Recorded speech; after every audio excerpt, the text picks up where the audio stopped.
En esta intervención, que es la última por el día de hoy, pero no por eso es la menos importante, el tema a desarrollar es el socialismo bolivariano del siglo XXI y el carácter transaccional de la Quinta República. Y estará a cargo del economista egresado de la Universidad Central y magíster en negociaciones económicas internacionales, profesor de maestría en economía internacional y presidente del Instituto Venezolano de Planificación Aplicada, el economista Camilo Rivero.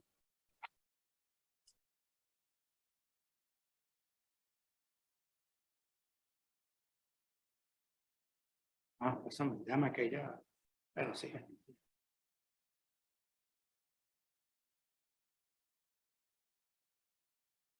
Buenas tardes a todas y todos. Efectivamente, es la última intervención por el día. Vamos a cerrar con este tema. Déjame colocar el cronómetro para no pasarme, porque me regaña otra vez Emiro.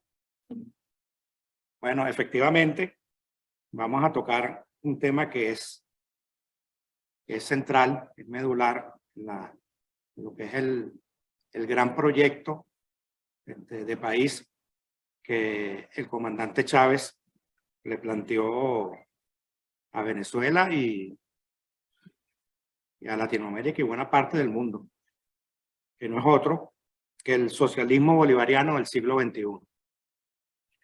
Fíjense que hay que decirlo con todas sus letras, porque si se dice solamente la construcción del socialismo, estaríamos cometiendo un error conceptual y un error histórico, que es todavía mucho más peligroso.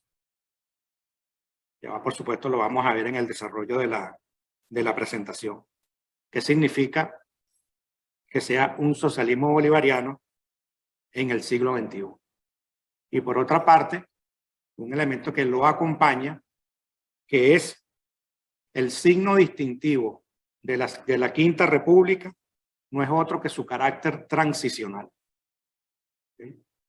Y eso tiene una importancia cardinal, porque no solamente en términos del alcance de este proyecto, sino cómo interpretar la realidad en términos transicionales y no como un simple análisis abstracto y descontextualizado que seguramente nos arrojaría una apreciación distorsionada del desarrollo del proceso bolivariano. De manera que es importante tener esto presente para poder comprender las dimensiones y el alcance de este proceso. Yo voy a hacer, por supuesto, el énfasis en materia económica y también política, entendiendo que hay otras dimensiones que también hay que considerar, pero por razones de tiempo me voy a centrar en ellas. Fíjense, cuando hablamos de los modos de producción que han existido a lo largo de la historia de la humanidad, la literatura económica nos refiere a grosso modo y en orden cronológico el modo de producción primitivo, el esclavista, el feudal y el capitalista, que es en el que nos encontramos actualmente. Y es importante comprender cómo ha ocurrido esto durante la historia, cómo hemos pasado de un modo de producción a otro. No ha sido porque los pueblos se pusieron de acuerdo o los estados se pusieron de acuerdo, no. Ha sido a través de procesos de confrontación de carácter revolucionario. Esto siempre ha sido así. Y hay dos conceptos que son claves, que fueron los que estudió a profundidad Carlos Marx cuando precisamente estaba haciendo estudio de este proceso histórico, que son, por una parte, las relaciones sociales de producción y el desarrollo de las fuerzas productivas. Estos son dos conceptos clave. ¿Ok? Y cómo el desarrollo de las fuerzas productivas llegan a tal nivel que las relaciones sociales de producción se convierten en una traba que hay que superar. Pero esas relaciones de producción tienen unos actores políticos y económicos que se convierten en fuerzas conservadoras, en fuerzas que buscan el mantenimiento y el sostenimiento de ese orden económico en este caso, ¿no? Y por supuesto, hay fuerzas revolucionarias, transformadoras, que buscan precisamente superar y transformar esos modos de producción. Y allí se produce, por supuesto, una confrontación. Es una confrontación entre fuerzas antagónicas, donde hay una que se está debilitando, pero que aún conserva la suficiente fortaleza para dar la confrontación, y hay otra que está naciendo, que está insurgiendo y que viene con ese ímpetu, pero que todavía está en proceso de desarrollo. Ahora, hay un elemento que es fundamental aquí en este desarrollo histórico, que es la separación de las personas sobre los medios de producción. Porque esto es lo que da origen, por una parte, a la propiedad sobre los medios de producción, ¿okay? Donde vamos a tener unas personas que lo que van a tener, en esa relación social, lo que van a tener es esas características, que son los dueños de los medios de producción, y por otra parte, otras personas que lo que van a tener es su fuerza de trabajo, ¿okay? Que tienen que venderla en el mercado, pero que tienen un potencial infinito, porque la fuerza de trabajo es la única generadora de valor y de riqueza. ¿Okay? Entonces, esto da surgimiento a las llamadas clases sociales. Y en el capitalismo, esas dos clases sociales están perfectamente diferenciadas. La burguesía como dueña de los medios de producción, y la clase obrera como los trabajadores que, como dije anteriormente, lo que tienen es su fuerza de trabajo. Pero por otra parte, tenemos otra característica del capitalismo, que ya no va a ser un sistema económico que va a producir bienes y servicios para satisfacer las necesidades humanas, sino que ahora, en vez de producir bienes y servicios, va a producir mercancías. Y las mercancías no son producidas para satisfacer necesidades. Las mercancías son producidas para garantizar la maximización de la tasa de ganancia del capital. Entonces, fíjense cómo estamos hablando de dos concepciones totalmente distintas. Es por esto que Marx, en una de sus frases más célebres, nos dijo: la historia de la sociedad humana es la historia de la lucha de clases. Y por otra parte, nos dijo: la burguesía no solo forja su propia destrucción, sino también a su propio sepulturero, el proletariado. De manera que aquí estamos viendo cómo se trata de dos fuerzas políticas, económicas e ideológicas encontradas, y que la resultante de esa confrontación va a ser la que o dé continuidad a un sistema o permita su transformación, en este caso, en una sociedad socialista. Sin embargo, a pesar del gran aporte revolucionario de Marx, que es indiscutible, Marx, Francisco, no logró romper con el paradigma y con la visión eurocéntrica del conocimiento y de la sociedad. Y esto porque, esto también es una frase de Marx muy corta. Dice: yo soy simplemente un hombre de mi tiempo. Y eso significa que en el tiempo de Marx, la visión eurocéntrica era la visión predominante. Y a pesar de su gran aporte teórico y revolucionario, no hubo una ruptura con este paradigma. Vamos a ver ahorita por qué lo estamos trayendo a colación. Sin embargo, es indudable que Marx es el gran teórico y el gran militante político de lo que pudiéramos denominar el socialismo del siglo XIX. ¿Okay? y fue profe Luis Brito, ¿no? Creo que en la historia de la humanidad no ha habido una persona o un personaje histórico más satanizado, más demonizado y más calumniado que Carlos Marx. Creo que no ha habido otro que siquiera se le acerque a él y por supuesto a su propuesta filosófica, política y económica, que de hecho se convirtió en una corriente, el marxismo. Tan es así que el manifiesto comunista arranca de la siguiente manera: un fantasma recorre a Europa, el fantasma del comunismo, el coco, pues. Hoy sería el castrochavismo, y ahora castrochavismo madurismo, pero con unas dimensiones de casi que era una herejía el marxismo en aquella época, ¿no? De hecho, hasta Marx invoca a la iglesia en la construcción de ese fantasma. Pero fíjense que curiosamente el mismo manifiesto comunista termina diciendo algo que es bastante paradójico para lo que se percibe de lo que es esa corriente filosófica. Porque Marx y Engels, por supuesto, también dicen que la historia de la humanidad hasta el capitalismo nos encontramos en la prehistoria de la humanidad. Y que pasar a la historia de la humanidad es cuando construyamos una sociedad sin clases sociales, que es lo que él llamó la sociedad comunista.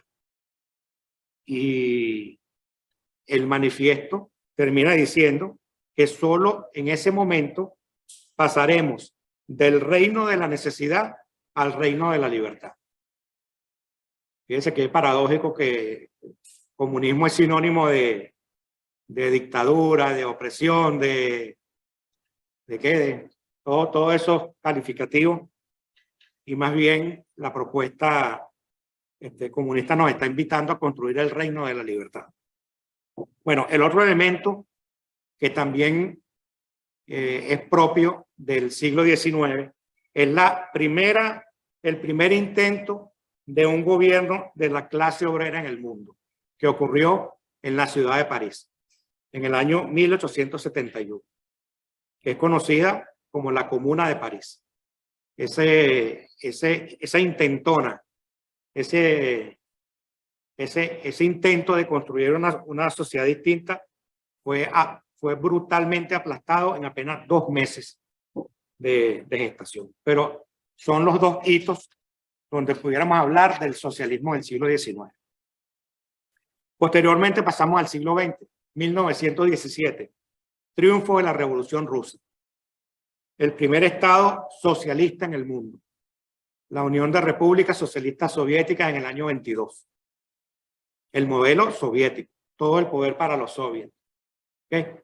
Y el socialismo comienza a expandirse en Europa, Asia, África y América Latina. El único continente que se salva de la expansión del socialismo es Oceanía. Pero de resto, la expansión comienza a darse a lo largo del siglo XX. Pero a mi modo de ver, cometiéndose un error, que lo que era un modelo para la sociedad rusa se pretendió implantar en los distintos países de Europa, de África, de Asia y de América Latina, el modelo soviético. ¿Okay? Y eso fue el gran talón de Aquiles de este proceso. En todo caso, ese proceso fue conocido como el socialismo real del siglo XX, y que después del año 45, cuando culmina la Segunda Guerra Mundial, entramos en presencia de un mundo bipolar, que tuvo su expresión en no sé si cabe el término de metáfora que tú dijiste ahorita, de la Guerra Fría. Y yo no sé qué tuvo de fría eso. No sé por qué le pusieron ese concepto. Vincularon la guerra con un tema de una temperatura, ¿no? Lo frío, lo tibio o lo caliente. Pero ese fue el nombre que se le dio. Bueno, y llega el año 1989. Allí ocurren, curiosamente, dos fenómenos distantes geográficamente uno del otro. En primer lugar, el derrumbe del muro de Berlín en la ciudad alemana Berlín. El muro es paradigmático en cuanto a la división de Alemania Occidental, o llamada Alemania Federal, la República Federal Alemana, y la Alemania Oriental, que curiosamente, a pesar de decirle Alemania comunista, su nombre es República Democrática Alemana. Okay. Y esto marca el derrumbe de ese socialismo real. Okay. Casi que como un efecto dominó, fueron cayendo uno tras otro hasta la mismísima Unión Soviética, que oficialmente se disuelve en el año 91. Y con este derrumbe surge o insurge, tal como lo señaló Francisco en su intervención, la globalización neoliberal unipolar. ¿Okay? Ya no hay resistencia, ya no hay contrapeso al capitalismo, y ahora el capitalismo viene a cobrar. ¿Okay? Ya a escala mundial. ¿Okay? Con su modelo neoliberal, desmantelando todo lo que había existido hasta entonces con el modelo keynesiano y el estado del bienestar. Pero paralelamente ocurre otro fenómeno en un país muy distante de Alemania, un país pequeño, un país subdesarrollado, un país latinoamericano, en una ciudad que se llama Caracas. Ocurre el 27 de febrero del año 89, que es la primera rebelión popular en contra precisamente del neoliberalismo, de las medidas económicas neoliberales impuestas por el Fondo Monetario Internacional en toda América Latina. ¿Okay? Y esto es un hito fundamental. Francisco lo llama punto de inflexión, porque con este acontecimiento, esto marca el principio del fin del derrumbe de la Cuarta República. Viene donde ya tenemos, por una parte, el agotamiento del modelo político punto fijista, tenemos un deterioro significativo de las condiciones de vida del pueblo venezolano, y la estocada es la pretensión del gobierno de Carlos Andrés Pérez de imponer un paquete de medidas macroeconómicas de corte neoliberal. Y eso es lo que provoca la rebelión popular del llamado Caracazo. Pero 3 años después, en la misma ciudad de Caracas, se produce ya no una rebelión popular, sino una rebelión militar, encabezada por una figura que hasta entonces era absolutamente desconocida por el pueblo venezolano.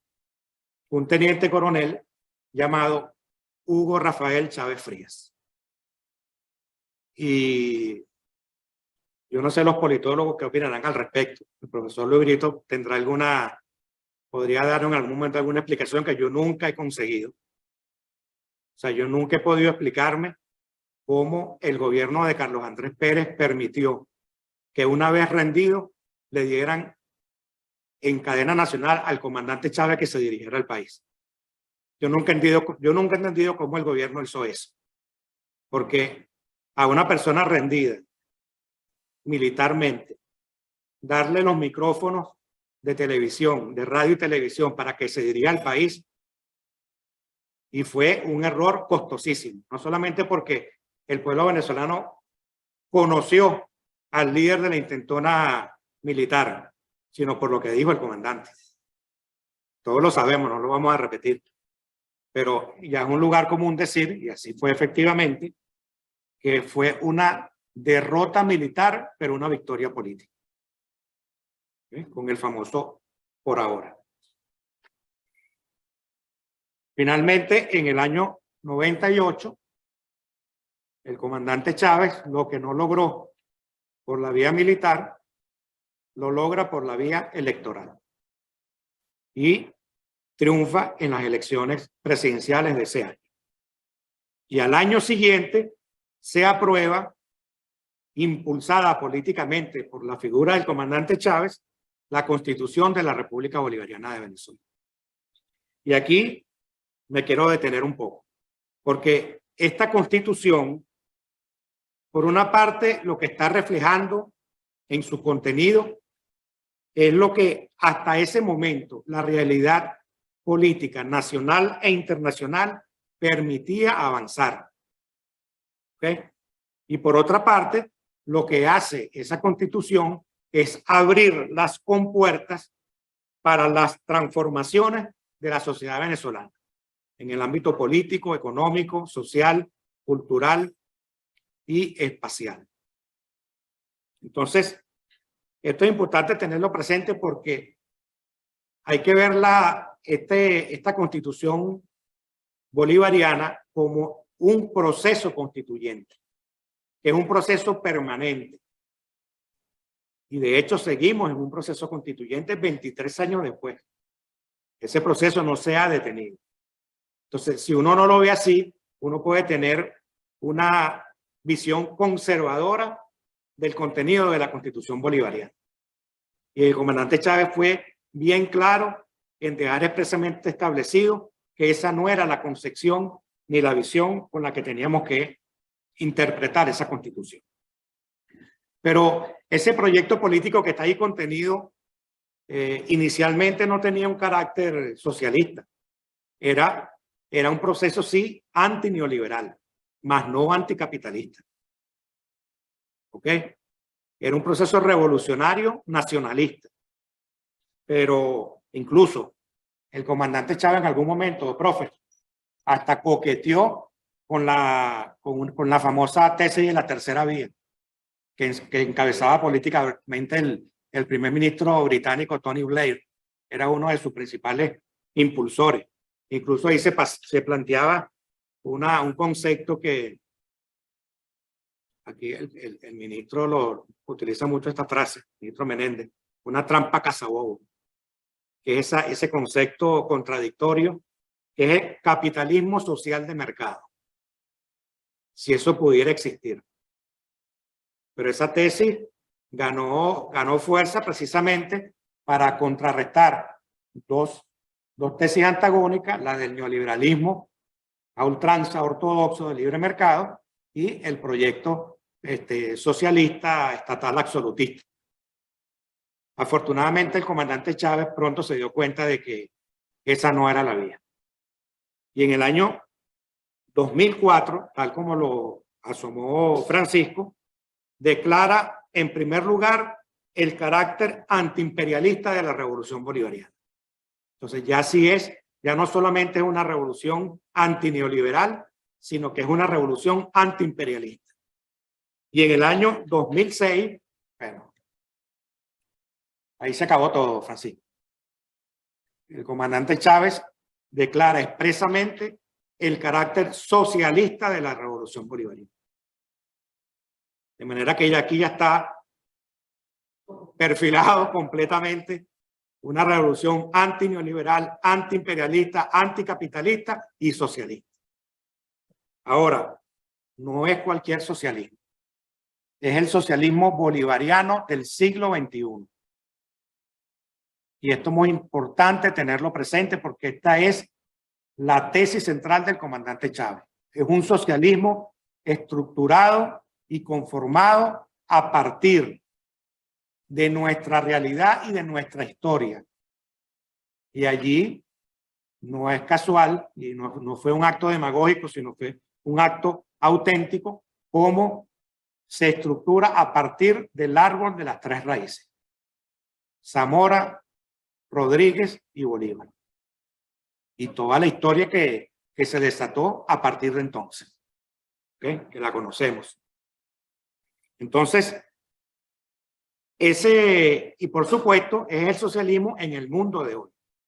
Es el socialismo en el mundo del siglo XXI, cuya característica fundamental es la siguiente: es la primera revolución socialista después de la disolución del bloque socialista. O sea, es intentar hacer una revolución en un mundo unipolar, hegemonizado por el imperio norteamericano, con fin de la historia de por medio. Entonces, ¿cómo Y aquí es donde viene el carácter transicional de la revolución bolivariana.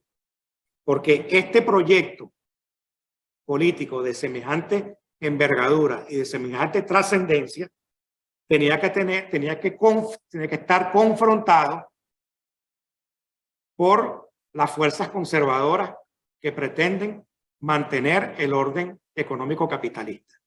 Ahora, ¿con quién se está confrontando las fuerzas revolucionarias encabezadas por el comandante Chávez? Se están confrontando con Julio Borges, con Juan Guaidó, con Capriles Radonsky. No, compañeras y compañeros. Se está confrontando con el imperialismo a nivel mundial, encabezado por los Estados Unidos. Entonces, veamos la trascendencia y las complejidades, las dificultades que significa intentar desarrollar este proyecto en semejantes circunstancias.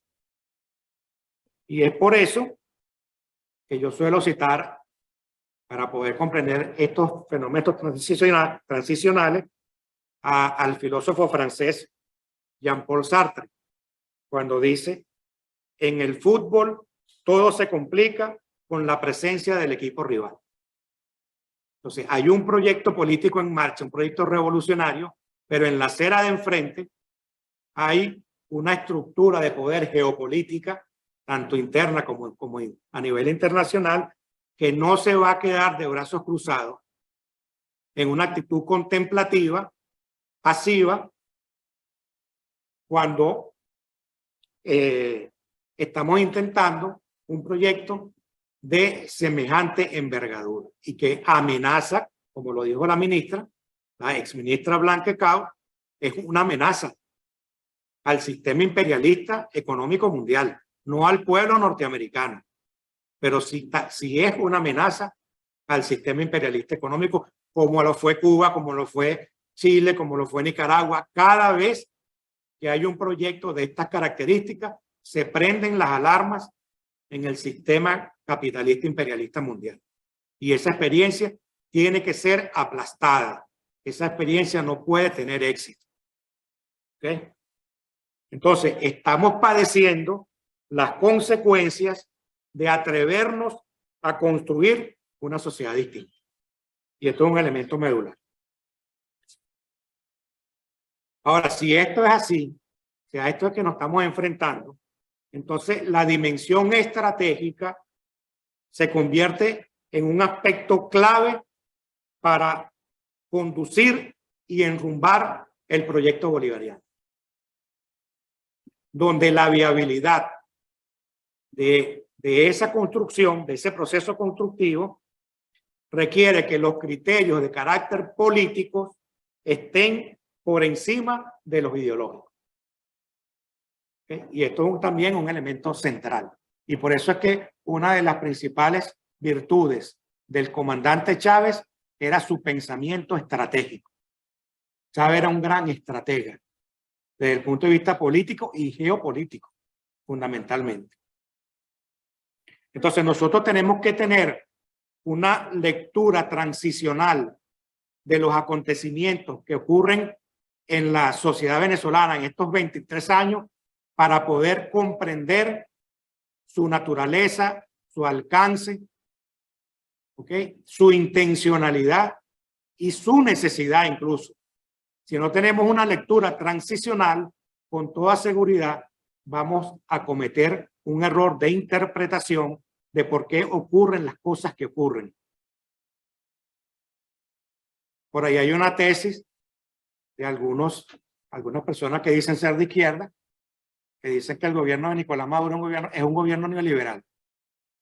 Eso es no tener una lectura transicional de los acontecimientos. Porque una cosa es actuar conforme a un modelo, conforme a un deber ser, conforme a un proyecto, y otra cosa es actuar de conformidad con unas circunstancias que no son cualquiera. Es una revolución asediada, es una revolución asfixiada, es una revolución acorralada. Y en tales circunstancias tenemos que tomar decisiones. Entonces, esa debe ser la lectura.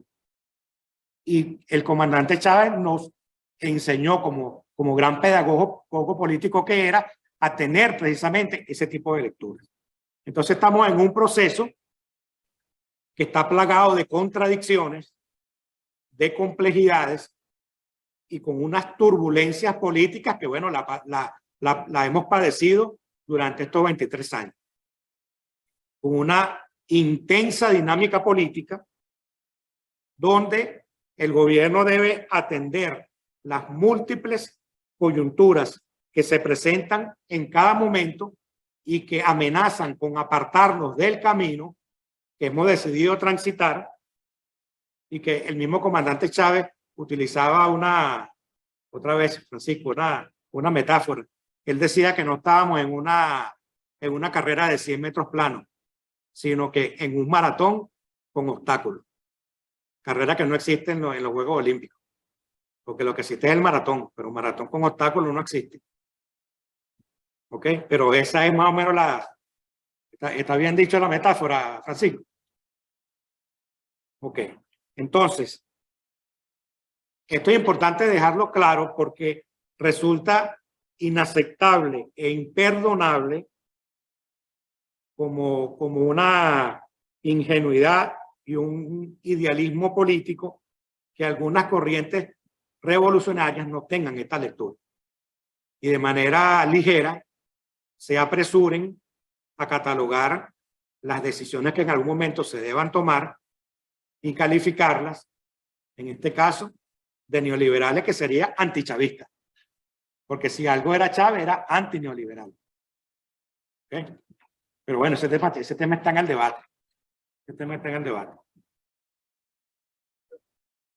Por cierto, voy a decir algo que tengo que decirlo. Seida, tú presentaste al profesor Luis Brito con todo su pergamino extensísimo, pero más allá de todo ese gran currículum, estamos en presencia de un gran intelectual y de un gran revolucionario. Fin de la cita.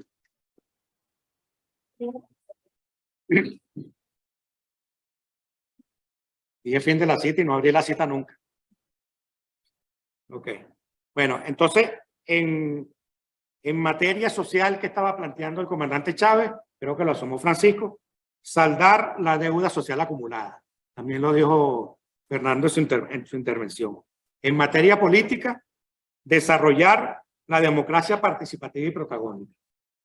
Y en materia económica, lo que estaba planteado como carácter transicional de la revolución bolivariana es un sistema económico de carácter heterodoxo, donde coexisten disímiles agentes económicos con intereses y posiciones contrapuestos e incluso antagónicos. Las grandes, desde la microempresa, pequeña empresa, mediana empresa, grandes empresas de carácter nacional y transnacional, operan en Venezuela, empresas privadas. En estos 23 años, ¿no está el Grupo Polar, pues? ¿Cómo se llama el del Grupo Polar? Mendoza, Lorenzo Mendoza. Ahí está la banca privada transnacionalizada. La única que se nacionalizó fue la del Banco de Venezuela, que estaba el Grupo Santander. Pero los otros bancos también están transnacionalizados. El Vizcaya, Banco Vizcaya, que es el provincial, ¿verdad? Y el mercantil también. Bueno, y en otros sectores de la economía. ¿Okay? Pero también hubo un rescate del sector público productivo. Se nacionalizaron empresas, la CanTV, el complejo de Guayana y otras empresas de carácter estratégico y neurálgico dentro de la economía. Pasaron a manos del sector público.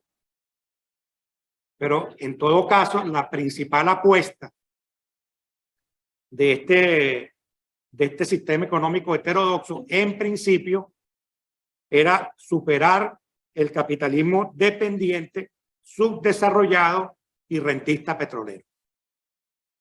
Ese era el principal elemento en el corto y mediano plazo. Pero en el largo plazo, desde el punto de vista prospectivo, es la construcción de la economía socialista. ¿Ok? ¿Y cuál es el elemento central? ¿Cuál es el elemento novedoso? ¿Cuál es el elemento revolucionario para avanzar en esa dirección? No es otro que la economía comunal. Es la gran apuesta a la economía comunal. Y el comandante Chávez estaba perfectamente claro que ese era el elemento estratégico para avanzar desde el punto de vista sustantivo y prospectivo hacia una nueva economía productiva, diversificada y socialista. Es la gran apuesta. ¿Ok? Entonces, los actores o los agentes económicos comunales debían ser, y así está diseñado y así está pensado, como los promotores y portadores de una nueva racionalidad económica. Por supuesto, una racionalidad económica donde prive el interés colectivo por encima del interés individual, que es lo que se ha dado en llamar una economía solidaria. Ese es el principal desafío que tenemos en materia económica. Y una de las estrategias fundamentales del comandante Chávez en este sentido fueron los injertos productivos, que debían estar insertos en encadenamientos productivos de carácter complementario. Fíjense estos dos conceptos: encadenamientos productivos complementarios y los injertos productivos. Incluso el comandante Chávez lo planteaba en estos términos. Voy a leer dos citas de él. Él decía lo siguiente. Primero, para entender el carácter transicional de este proyecto bolivariano en materia económica. No habrá pacto con la burguesía ni desenfreno revolucionario. Nuevamente, no habrá pacto con la burguesía ni desenfreno revolucionario.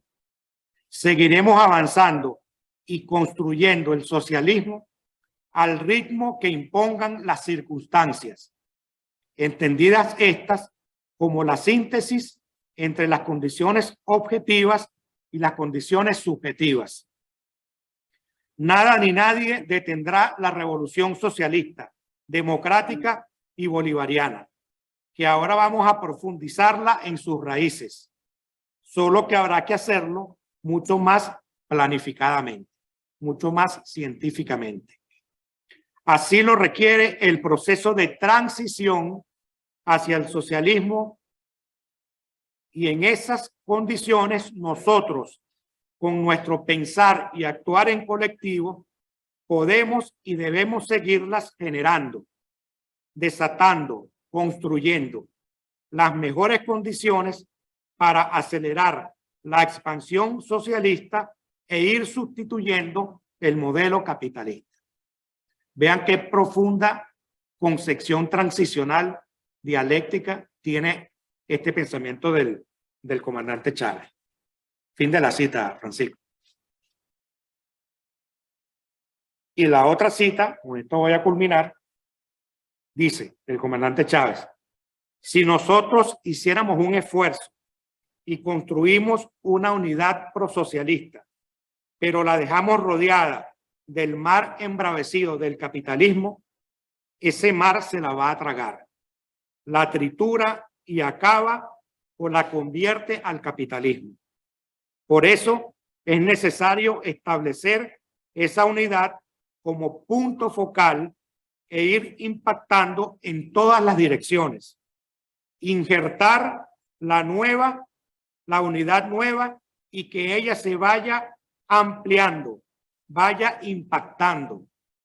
Y en esa expansión es perfectamente válido que en el área circundante sigan existiendo las unidades privadas e ir articulando lo público con lo privado, pero dándole mayor fuerza al proyecto social para que la resultante sea socialista. Para ello debemos hacer seguimiento técnico-político permanente, con apoyo, acompañamiento y seguir transfiriéndole poder al pueblo. Si no lo hiciéramos, en poco tiempo, esa unidad desaparecería como componente de la fase de transición del capitalismo al socialismo. Vean la trascendencia y el impacto con que el comandante Chávez nos plantea que son los procesos transicionales o los momentos transicionales en los procesos revolucionarios. Finalmente, simplemente voy a dejar una reflexión porque yo no la tengo respondida. Como otras tantas, por supuesto. Porque uno de los planteamientos que hizo Chávez con respecto a este tema de la transición, y él lo tomó de este intelectual húngaro que falleció hace poco, Iván Mesaro, que es la categoría de la transición humanamente gratificante al socialismo. Para mí esto se convierte en un desafío histórico de magnitudes titánicas, porque si algo nos ha demostrado la historia es que las transiciones al socialismo han solido ser humanamente no gratificantes precisamente. Las transiciones han solido, suena feo, pero está bien dicho, han solido ser muy impactantes, muy cuesta arriba, muy contradictorias para los pueblos. Precisamente esa es una de las características de los procesos transicionales.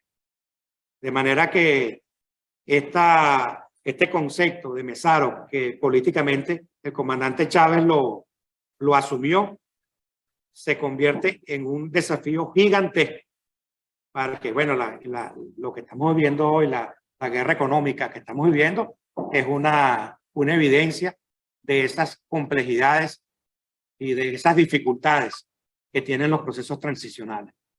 Pero es lo que nos invita el comandante Chávez como líder político al pueblo venezolano para que entre todos, incluyéndolo a él, como un actor político presente, y eso no es una metáfora, eso es una realidad política, que tengamos como norte seguir avanzando en la construcción de este proyecto político y que podamos, como dijo la diputada Blanca Cao, asumiendo la frase bolivariana, construir una sociedad que le genere al pueblo la mayor suma de felicidad posible.